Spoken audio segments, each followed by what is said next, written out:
Hi hello అందరికీ నమస్తే. GDS TV ప్రేక్షకులందరికీ నమస్కారం. ఈరోజు మనము రేవంత్ నగర్లో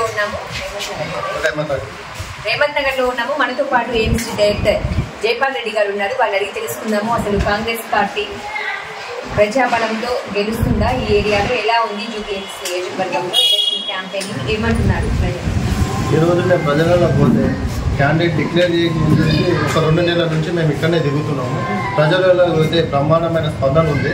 ఇవాళ నియోజకవర్గంలో ఏ పార్టీకి దక్కని ఘనత మా కాంగ్రెస్ పార్టీకి ప్రజాపాలనకు దక్కిందని మేము అనుకుంటున్నాం. ఎందుకంటే ప్రజలకు చేసే సేవ ఇవాళ మేము ఏదైతే ప్రజలకు ఇచ్చిన పథకాలు మమ్మల్ని ముందుకు నడిపించి ఇవాళ మాకు చాలా బ్రహ్మరథం పడుతుంది. ఇవాళ ప్రజాపాలన కావాలి, దేశంలో రేవంత్ రెడ్డి గారి పాలన కూడా ఉండాలనేసి చాలా ప్రజల నుంచి మంచి స్పందన వస్తుంది.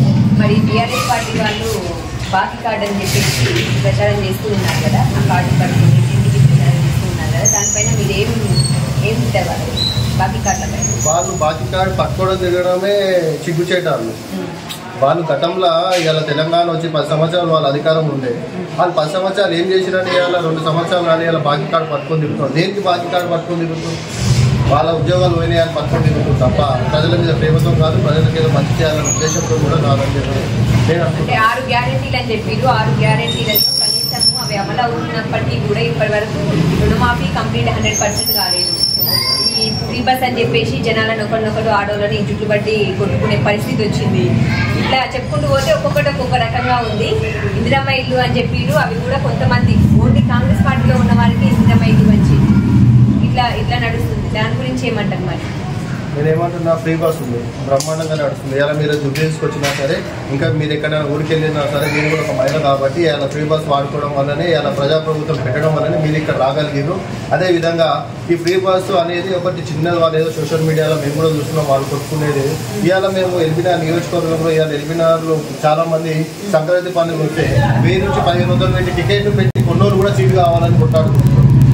అదంతా అదేదో చూపించి ఇవాళ చిన్న ఉద్యోగస్తులు ఉన్నారు. ఇవాళ హైదరాబాద్లో 5000, 10,000, 15,000 ఉద్యోగం చేసుకునేటోళ్లకు ఈ ఫ్రీ బస్ పెట్టడంతో వాళ్ళకు ఒక 2,000 నుంచి 3,000 వాళ్ళకి సేవ్ అవుతుంది. వాళ్ళకు జీవన ఆధారంగా ఇవాళ ఫ్రీ బస్ అనేది మహిళలకు చాలా వరంగా మారిందని చెప్తున్నాం.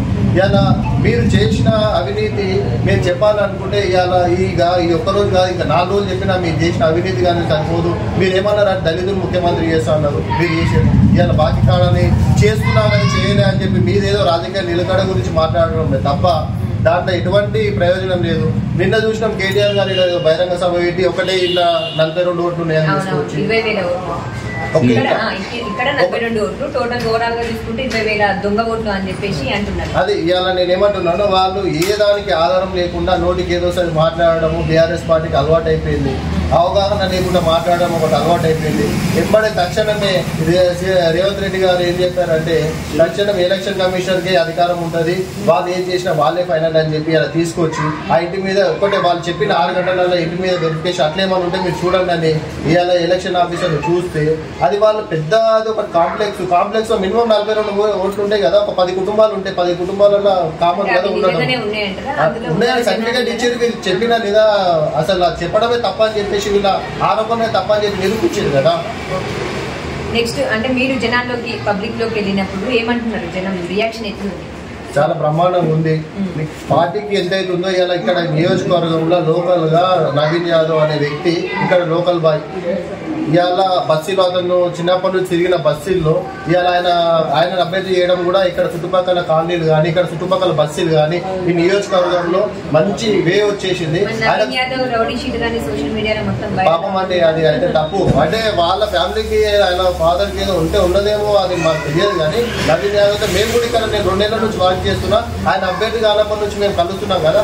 చాలా హంబుల్ పర్సన్, చాలా నీట్ పర్సన్. ఆయన మాట్లాడే విధానం కానీ ఆయన రిసీవ్ చేసుకున్న పద్ధతి కానీ చాలా బ్రహ్మాండంగా ఉంటుంది. అసలు అవన్నీ అసలు తప్పుడు ఆరోపణలు.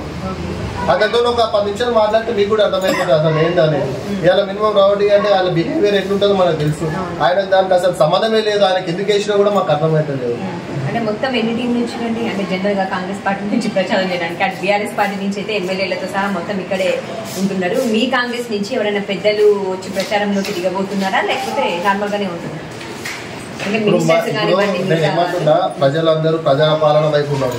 మాకు అంత అడావిడి చేయాల్సిన అవసరం లేదు. ఫస్ట్ ఆఫ్ ఆల్ ఇలా ప్రజలు నిర్ణయించుకున్నారు కాంగ్రెస్ పార్టీని గెలిపియాలి, రాష్ట్రంలో ప్రజాపాలన ఉండాలని నిర్ణయించుకున్నారు. మాకు అంత ఆర్భాటం అవసరం లేదు, అంత షోక్టప్ చేయాల్సిన అవసరం అంతకన్నా లేదు. ఎందుకంటే మీరు గతంలో టీఆర్ఎస్ పార్టీ ఏడ బై ఎలక్షన్ పెట్టినా ఇక్కడ బై ఎలక్షన్ అయితే అక్కడ కొత్త పథకం పుట్టేది. ఇవాళ దళిత బంధు అనేది హుజూర్నగర్లో పుట్టింది. ఈటల రాజేందర్ గారిని ఓడించడానికి అలా దళితులకి 10 లక్షలు ఇస్తామని చెప్పి ఆ నియోజకవర్గంలో అంటే ఒక్కొక్క స్కీము ఒక్కొక్క బై ఎలక్షన్ లో ఒక్కొక్క స్కీమ్ తీసుకొచ్చి కేసీఆర్ టీఆర్ఎస్ ప్రభుత్వం బీఆర్ఎస్ ఇప్పుడు బీఆర్ఎస్ మారింది. ఇవాళ మేము అదేం చేయట్లేదే.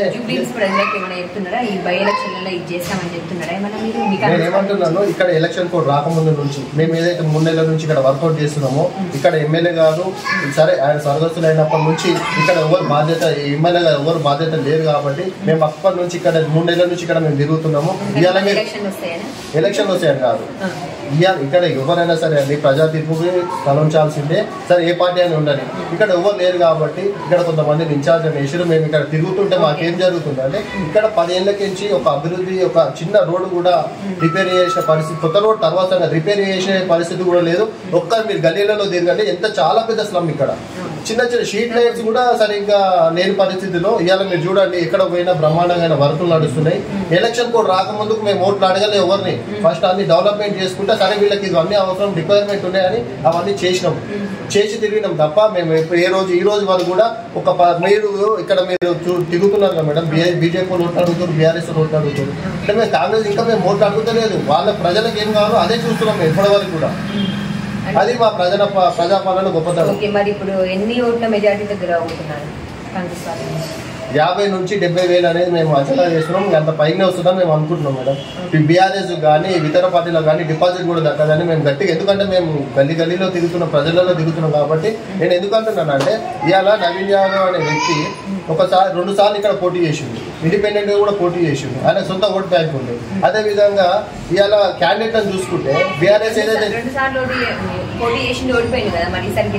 మీరు ఓడిపోయింది ఒకటే చూస్తారు కానీ వేరే అభ్యర్థులను కూడా ఓడగొట్టిన సత్తా నవీన్ యాదవ్ ఉంది. అది మీరు ఆలోచన చేస్తలేరు. నేను ఏమంటున్నాను అంటే సరే ఓడిపోయిన అనేది ఉంటే ఆయన డిపాజిట్ రాకపోతే కామన్, ఓటమి కామన్, అవతల ఓడగొట్టడం కూడా ఇంపార్టెంట్. అది ఓడగొట్టగలిగింది కదా, ఓడిపోయింది ఏదో కానీ అవతల ఓడగొట్టడం కూడా చేయగలిగింది కదా అని నేను ఏమంటున్నా అంటే ఈయన క్యాండిడేట్ పరంగా చూస్తే ఈయన గల్లీలో ఆ గల్లీలో ఉండే వ్యక్తుల మీద అవగాహన ఉంది, ఆ గల్లీలో మీద పరిస్థితుల మీద అవగాహన ఉంది. అదే విధంగా ఇవాళ మా బీఆర్ఎస్ పెట్టిన అభ్యర్థికి అసలు ఆ గల్లీ తెలియదు, ఆ గల్లీకి ఎట్లా పోవాలో తెలియదు, అక్కడ ఎవరు ఉంటారు ఎంతమంది ఉంటారు అనేది మినిమం నాలెడ్జ్ కూడా లేదు. అది జనాలు అదే డిస్కషన్ చేస్తున్నారు.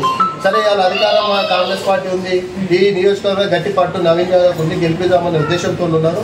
కాబట్టి మేము 60 నుంచి 70 అనుకున్నాం, 1,00,000 మెజార్టీ వచ్చినా ఆశ్చర్యపోవాల్సిన అవసరం లేదు.